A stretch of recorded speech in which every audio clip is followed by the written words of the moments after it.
Queridos irmãos, queridas irmãs, sejam todos muito bem-vindos ao nosso programa semanal de espiritualidade. E eu quero convidá-los a todos que no programa de hoje nós peçamos que o Espírito Santo ilumine a todos nós, ilumine a Vanessa, que quer nos cumprimentar também, né, Vanessa? Obrigada, Padre. Sim, com certeza, que o Espírito Santo nos ilumine, porque hoje a gente tem um tema muito importante, viu, Padre Everson? Quem ama Jesus suporta o sofrimento. Hoje nós vamos falar sobre o mistério do sofrimento na nossa vida. E quando a gente fala em sofrimento, tem gente que chega a arrepia, Padre. Não gosta de falar de sofrimento, não quer tocar nesse assunto, mas nós vamos entender a importância e o mistério do sofrimento, não é? Porque o sofrimento não é agradável. E aquilo que não é agradável, a gente não gosta nem de pensar.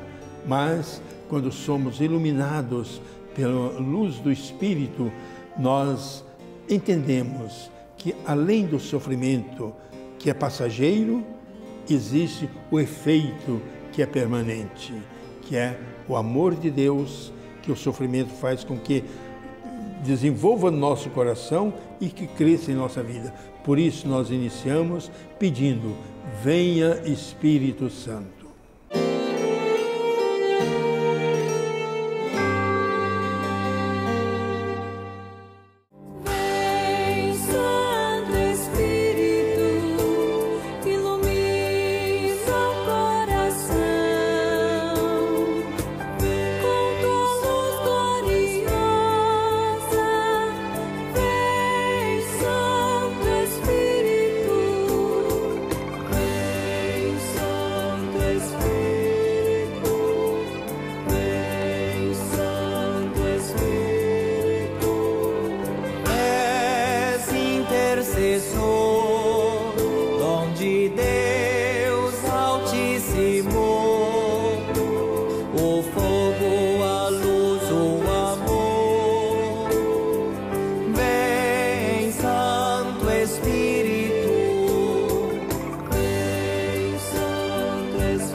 A leitura que vamos meditar hoje está na segunda carta aos Coríntios, capítulo 4, versículo de 16 a 18.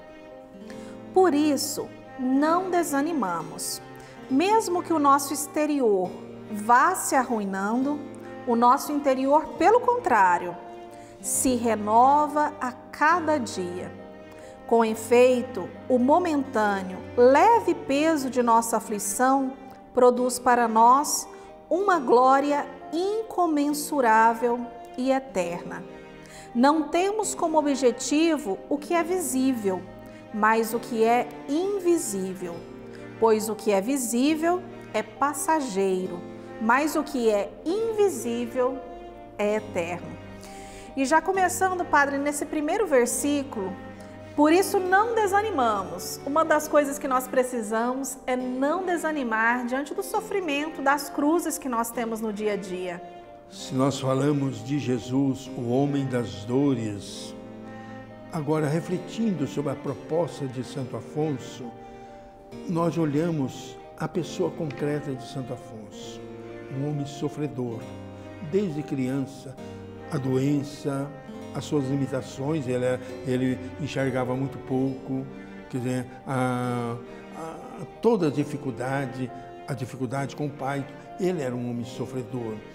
E meditando sem dúvida alguma sobre os sofrimentos de Jesus, Santo Afonso vai colocar para nós algo muito importante. Devemos pensar no sofrimento. E ao pensar no sofrimento, pensemos em Deus. Mas como? Vamos pensar num Deus sádico? Num Deus que se alegra com o nosso sofrimento, pelo sofrimento? Não. Com Deus de amor, que utiliza o sofrimento nosso para poder nos purificar, assim como utilizou o sofrimento passageiro de Jesus para provar o seu amor por nós e para realizar a redenção. E nós não temos direito de nos julgar, não redimidos, porque é um Deus que sofreu tanto que chegou a derramar o seu sangue por nós. Então, Vanessa, eu acho que ao meditarmos em Deus, meditamos num Deus amor, que vai tirar o máximo de proveito dos nossos sofrimentos. Padre, esse trecho aqui da passagem, mesmo que o nosso exterior vá se arruinando, o nosso interior, pelo contrário, se renova a cada dia. Eu me lembro de tantas pessoas que já passaram pela minha vida, que eu tive a chance de conhecer, pessoas que foram tocadas pela doença, pelos sofrimentos, que ficaram mesmo, quando a pessoa sofre, a gente vê pelo semblante dela, né? O corpo vai respondendo, mesmo que seja uma doença, mas mesmo naquela dificuldade, vi pessoas que estavam mais vivas na doença, Padre, do que quando estavam sadias, porque traziam essa presença de Deus, conseguiram encontrar uma forma de, naquele sofrimento, encontrar a Deus. Vanessa, eu tenho 52 anos de padre. Olha, uma das alegrias que eu tenho é quando eu posso compartilhar, não o sofrimento de alguém, mas a alegria de alguém que une a seu sofrimento aos sofrimentos de Jesus e toma consciência, completo em mim aquilo que faltou à paixão de Cristo. Por isso Paulo continua: com efeito, o momentâneo, quer dizer, sofrimento passageiro, leve peso de nossa aflição, produz para nós uma glória incomensurável. Mas Paulo termina: e eterna. O sofrimento é passageiro, mas a glória é a pós-ressurreição, é a eternidade. Padre, e diante da realidade do sofrimento na nossa vida, por que nós, seres humanos, a gente tem tanta dificuldade, né? Muitas vezes a gente procura o sofrimento, quando a gente não quer perdoar o próximo, quando a gente quer continuar no pecado, não quer uma mudança de vida. Mas quando o sofrimento chega, e é aquele sofrimento que não depende da gente, às vezes uma doença, um desemprego, a morte de um ente querido, em que não depende de nós essa situação. Muitas vezes a gente não sabe aproveitar essa realidade. Você disse muito bem, existem sofrimentos físicos, sofrimentos espirituais, sofrimentos emocionais. É claro que existe muito sofrimento que nós procuramos e nós somos culpados. Não precisaríamos passar por aquilo. Agora, existe o sofrimento que é inevitável. É claro que o sofrimento da idade velha, o velho tem as suas limitações, de uma doença, tem as suas limitações, né? E o próprio sofrimento da morte. Mas esses sofrimentos espirituais, morais e principalmente o sofrimento do pecado, que é a morte, porque quem se prende ao pecado, ele se prende à não-vida. E toma consciência disso, porque nós temos dentro de nós sementes de eternidade. E aí é um jogo interior que, quando a pessoa toma consciência, mas eu não preciso viver a não-vida, por que eu estou vivendo a morte? Não, eu posso ressuscitar da não-vida para uma vida plena. E eu queria ressaltar algo que Santo Afonso deixou para nós. Ele diz assim: Jesus desceu à terra para nos ensinar com o seu exemplo a carregar pacientemente as cruzes que encontramos. Não é carregar de qualquer maneira, é carregar pacientemente as cruzes, os sofrimentos, as dificuldades que a gente encontra no dia a dia. E com amor, porque o sofrimento é inevitável. Agora, como que eu vivo essa situação que me é desagradável? Naturalmente, ninguém gosta do desagradável, ninguém. Eu também não gosto do sofrimento, seja ele qual for, ninguém gosta. Mas podemos viver o sofrimento como Jesus viveu, porque Jesus também não gostava, não gostou do sofrimento. Tanto assim, qual foi a oração de Jesus? Pai, se é possível, afasta de mim esse cálice sem que eu beba. Não seja feita, porém, a minha vontade, mas a vossa.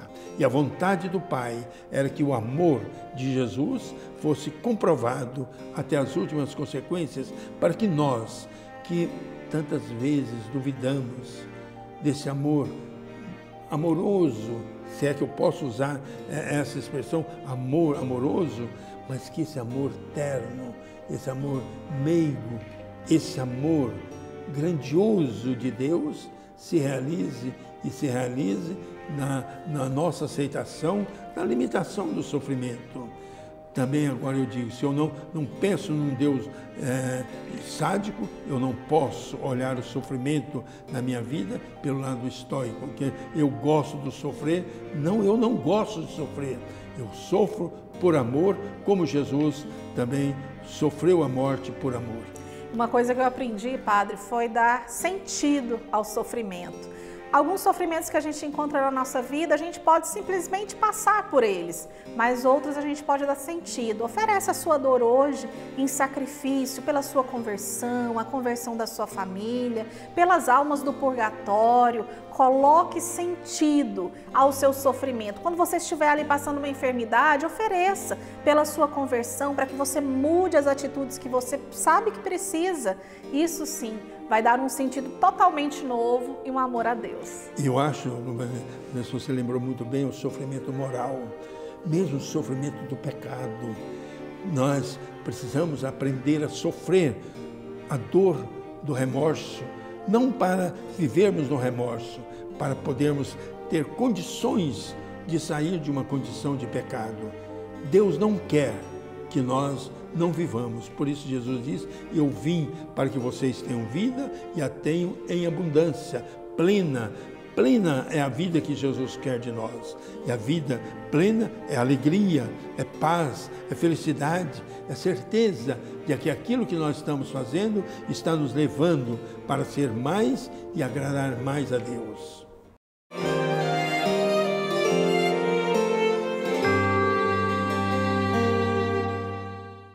Hoje nós vamos até o Amazonas, lá na Diocese de Borba, para encontrar o Dom Zenildo Luiz Pereira da Silva, também um bispo redentorista, que hoje vem conversar conosco, mas de algo que Santo Afonso valorizava, a presença real, sacramental de Jesus.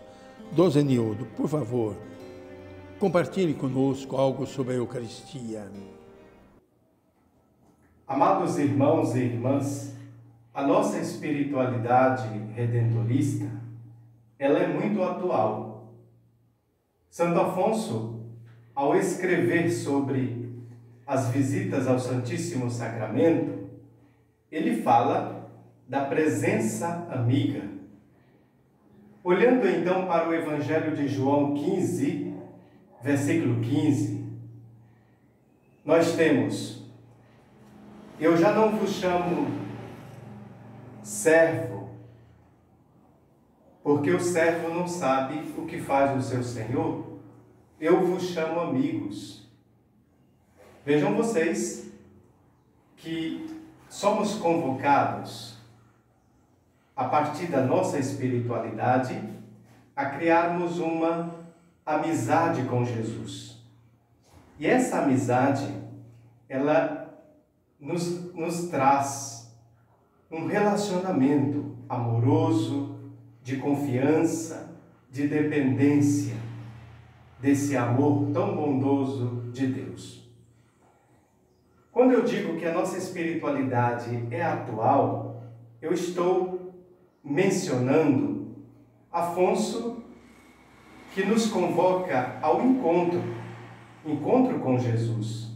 Isso está muito em sintonia com o que o Papa Francisco está trabalhando, no seu pontificado. O encontro com Jesus. Um encontro decisivo, um encontro persuasivo. Ao escrever a juventude, o documento Cristo Vive, ele trata e ele convoca a juventude para uma amizade com Jesus. Essa amizade que não pode ser fugaz, passageira, mas ela precisa ser estável, firme, fiel e precisa amadurecer. É interessante que o Papa Francisco convoca a juventude a ter um relacionamento, uma amizade com o Nosso Senhor. Ora, e para nós e para Santo Afonso, a amizade se dá com Cristo, sobretudo na Eucaristia. Na Eucaristia como alimento, na Eucaristia como sustento, na Eucaristia como presença real, criando assim essa amizade a partir de um encontro que vai causar maturidade no crescimento, no compromisso, na missão. Por isso, meus irmãos e minhas irmãs, falar da nossa espiritualidade é falar da nossa vida, e a nossa vida tem o seu sustento na Eucaristia. Deus vos abençoe. Dom Zenildo, muito obrigado pela sua presença. Muito obrigado por o Senhor nos trazer um pouco do amor de Santo Afonso a Jesus, eucarístico, a Jesus que espera o nosso amor e espera também de nós comunhões amorosas. Dom Zenildo, muito obrigado. Até outro dia, se Deus quiser.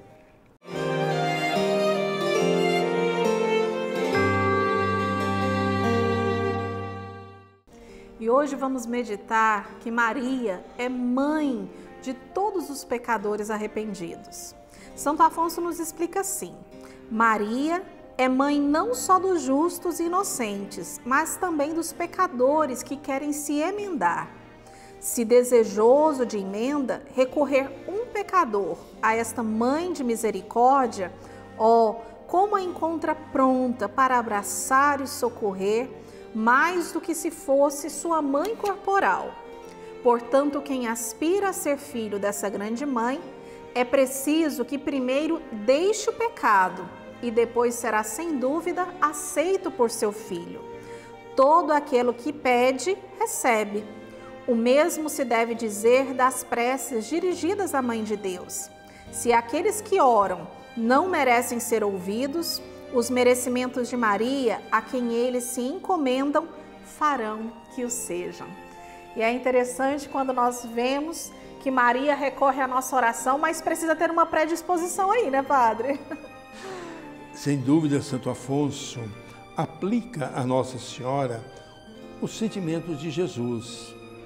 Quando Santo Afonso coloca mãe dos pecadores arrependidos, ele está lembrando da palavra de Jesus: no céu há mais alegria por um só pecador que faz penitência do que por 99 justos.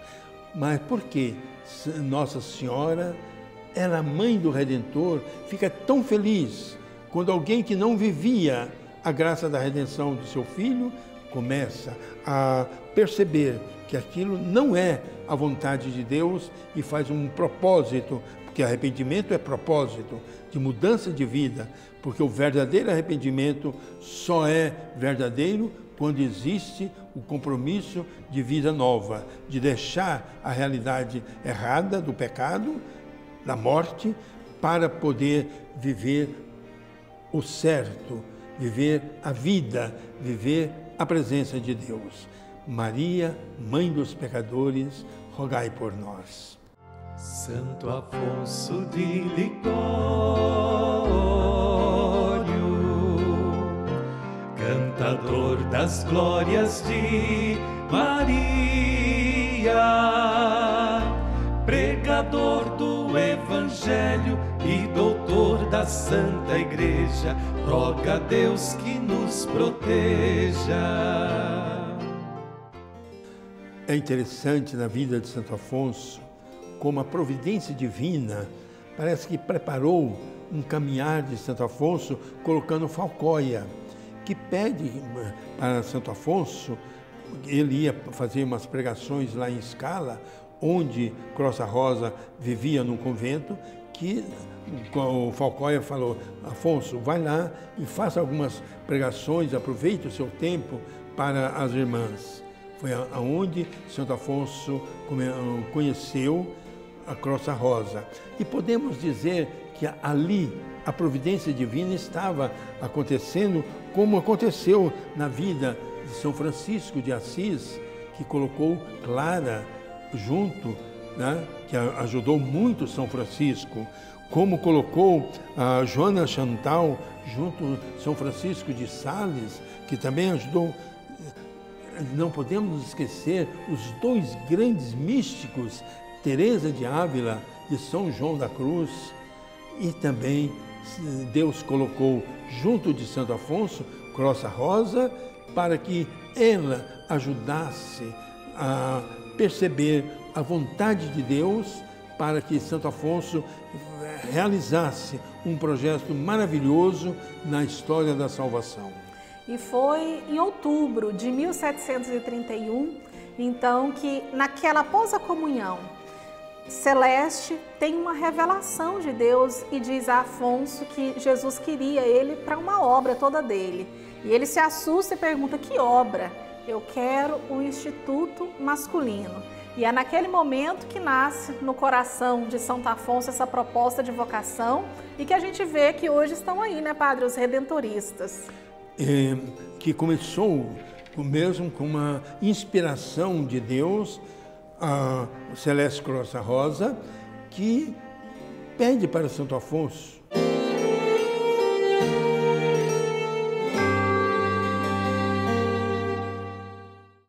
E agora um pensamento de Santo Afonso acerca do sofrimento. Para as pessoas que amam ardentemente a Jesus Cristo, como são leves e agradáveis as dores e os desprezos. Por isso, os mártires iam ao encontro das torturas com tanta alegria. Mas pergunto eu, por que os mártires falavam assim? Porque eram insensíveis aos sofrimentos ou tinham perdido o juízo? Não, de maneira alguma. Não foi a loucura que fez isso, mas sim o amor. Eles não eram loucos, sentiam as dores dos tormentos, mas porque amavam a Deus, consideravam grande vantagem sofrer e perder tudo, até mesmo a própria vida, por amor a Deus. Então está aí, somente o amor é capaz de dar sentido ao todo sofrimento, como nós comentamos, né, Padre Everson? Ninguém gosta do sofrimento, ninguém gosta da dor. Somente quando somos iluminados pelo amor divino, que é o Espírito Santo, e vivemos o amor, que podemos abraçar a prova de amor no sofrimento, ou o sofrimento como prova de amor. E por isso, agora, nós pedimos que esse Espírito Santo nos ajude cada vez mais a entender, não digo mistério, mas a alegria de viver o amor, mesmo com sofrimento. E rezamos com Santo Afonso. Meu caro e amado Jesus, meu tesouro, muito vos ofendi, e por isso não mereço poder amar-vos, mas eu vos peço, pelos vossos méritos, dai-me vosso puro amor. Eu vos amo mais do que tudo, arrependo-me de no passado vos ter abandonado, expulsando-vos de minha vida. Agora, porém, eu vos amo mais do que a mim mesmo, com todo o coração. Sois meu bem infinito e nada mais desejo que vos amar totalmente, e de nada tenho medo, senão ficar sem vosso santo amor. Meu Redentor, apaixonado por mim, fazei-me reconhecer o imenso bem que sois e o amor com que me amastes, para obrigar-me a vos amar. Maria, minha esperança, vosso Filho Jesus vos escuta. Suplicai-lhe, consegui para mim a graça de o amar perfeitamente. Amém. E isso só Maria para conseguir para a gente, né, Padre? A graça de amar Jesus perfeitamente. E Maria, na hora que apresentou o seu filho lá no templo, qual foi a palavra que ela ouviu? Não foi uma palavra que exultou de alegria. Parabéns, você é a mãe. Não, uma espada de dor traspassará a sua alma. E naquele momento, Maria, consciente da sua missão, repete: eis aqui a serva do Senhor. Faça-se em mim segundo a tua palavra, que é a manifestação da vontade de Deus. Que Maria nos abençoe e que, mesmo quando tomamos consciência das espadas de dor que traspassam a nossa alma, nós possamos dizer, ajudados pela prece de Maria, fortalecidos pela presença do Espírito Santo: eis-me aqui, faça-se em mim segundo a vossa palavra, ó meu Deus. Por isso, peço a bênção para todos nós, por intercessão de Nossa Senhora, a Mãe do Belo Amor, que a bênção de Deus Todo-Poderoso, Pai, Filho e Espírito Santo desça sobre nós e conosco permaneça para sempre. Amém. Amém. Ai, que alegria terminarmos e encerrarmos o nosso programa com a bênção de Deus, com a bênção de Nossa Senhora e com o coração, com certeza, mais unidos a Jesus Cristo. E eu termino diferente. Que tristeza, acabou. Não, que alegria. Semana que vem vamos estar juntos de novo. Até semana que vem, se Deus quiser.